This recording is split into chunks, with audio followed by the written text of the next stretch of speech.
Los Angeles, the land of hope and dreams, where anyone can start. You know, Hollywood, downtown, Venice Beach, Manhattan Beach, Santa Monica. I even want to live out there because of all the opportunities to be famous or the artistry. However, there's a hidden side of LA that no one sees. This summer, I had an opportunity with people experiencing homelessness. LA has the largest homeless population in the United States. The University of Dayton took a group of students to LA to work with the people of Skid Row. Now, Skid Row is a 40-block area where it has the most highly densely populated homeless population. Now, I fell in love with LA for another reason. Everyone had warned us of the rude people and that it was dangerous. This was not the case. I feel the love of the people of LA. The love of the people from Skid Row, and these people were just like you and me. They happened to be unlucky and sometimes they would fall to drugs and alcohol, but they would show the most genuine joy. And they have a gift just like everyone has a gift. When our group went to the Union Rescue Mission, we were in the heart of Skid Row. Now, we had a very deep dive into what it was like to be homeless. And we got to see around Skid Row in the height of the evening. All the truths were shown by just the sun's rays. There were people on the streets that were just passed out and lying in the curb or completely in the street. Not only that, there were people in tents and they were all across the streets, so this is nothing like I'm used to. Where I grew up, it was too cold, nobody could live on the streets, nobody could be in tents. Now, 1 block away would change dramatically. 1 minute you'd be in Skid Row and the next minute you'd be in clean downtown shopping centers. When we entered the facility, we were loud and we were laughing all the way to the kitchen. When we entered the kitchen, we got right to work. We were scooping ice cream and putting it on trays.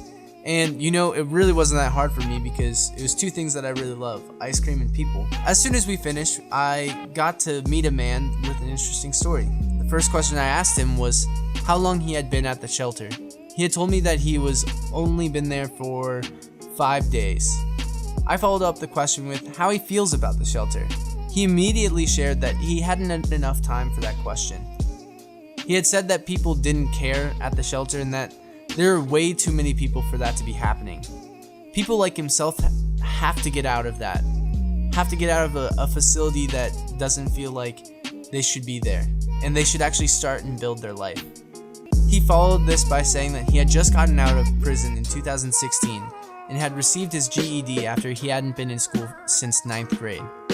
He's now 26 years old, and before he was in the shelter, he was living in Compton, working in Hollywood, going to college in downtown. And he couldn't afford school, living, and gas, so he ended up in the shelter, and he wants to be a counselor for kids in school someday.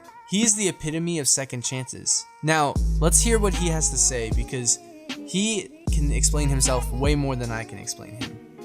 It started in South Central, you know what I'm saying, dealing with some things that, you know, that's not in a young man's best interest. It's my truth, and it's so deep. It's the story, you know, it makes my mind, it alters my mind sometimes because, you know, me knowing right from wrong and actually having a little boy and a little girl. Oh, wow.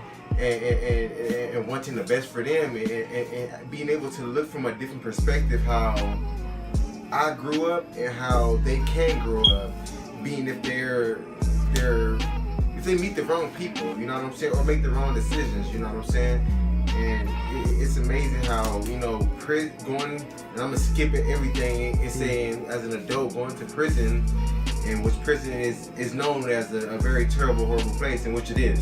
It really is. Yeah. Horrible place. But at the same time, you know what I'm saying, if you have a good focus, and if you're focused, like I was focused when I went there, it could be some things that can help you prosper in life or get a better vision of yourself and be able to really look at life in a different point of view. With me going to prison, I got my GED, some lady believed in me, and you know, her name is Miss Greenwood in Norco, and she believed in me, and I didn't believe in myself, and when she did, I took the time to actually study, and I got my GED out of it, and out of prison, I went through some leaps in hope, trying to, like, you know, go to school, have a job, and work full time, which led me to go through some roller coaster rides and and go up and down, and that's where I've been at right now. You know what I'm saying? I end up failing because, you know, I put a lot on my plate, and I won't really say I failed because I'm still going at it, but right now I'm just trying to get an understanding of who I am. You know, I'm taking the time to just be like, you know what, let me push back. I'm here at the Union Rescue Mission, and I'm like, you know what, who am I? And what do I really want out of life? And do I really want to just go to work and just work my ass off? And like, but where am I going to be? I'm not satisfied. You know what I'm saying? I'm sick of the same abnormal things that was going on in my life and me having to interact, and I just don't know anymore. And if this is sounding kind of confusing, that's where I'm at. Confused that South LA in general, which is a beautiful place, but at the same time, so much hidden undercover things that, you know what I'm saying, I think you have to become an undercover person to be able to experience those things, you know. We also got a chance to visit Homeboy Industries. This was a place where Father Greg Boyle, or G-Dog for short, started a place where men and women could get out of gang life.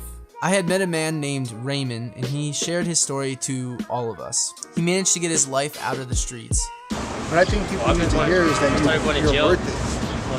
You're worth more than what you've been given. You're worth more than what you are thought to be. Just taking the stuff inside. And then the next There's month, nothing in this world that can Christmas, stop I got caught up with a residential burglary. I ran to a house. We just let other things stop us. And ever since then, I've been Give yourself that jail. chance. And I did believe in placements. And just recently last year, I caught a new case of a stolen car. Even if nobody else loves you, at least you love yourself. They dropped And that's the the thing. white runs, they were trying to send me Into to believing towers yourself. for 4 years. Don't give up. But my DA told me There's no point in giving up. I was a repeat offender, but not that Stronger, much. everyone deserves better. They sent me out at the camp program, actually really. And very much like the man before, he had found a way out, and people deserve second chances. And that through the culture and through everything of LA, the thing that made it such a wonderful place is not because of the glamorous living, but because of the people and the culture and the passion that they give the world. Now, the beautiful thing about LA is not how you become perfect or how perfect a place it is, but it's the imperfections that make it the most beautiful.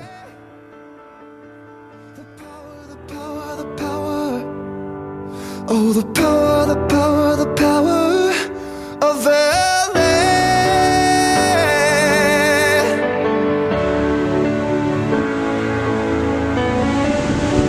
Thanks LA for showing me a great time out here. Nights at the chateau, trapped in your sunset bungalow. You couldn't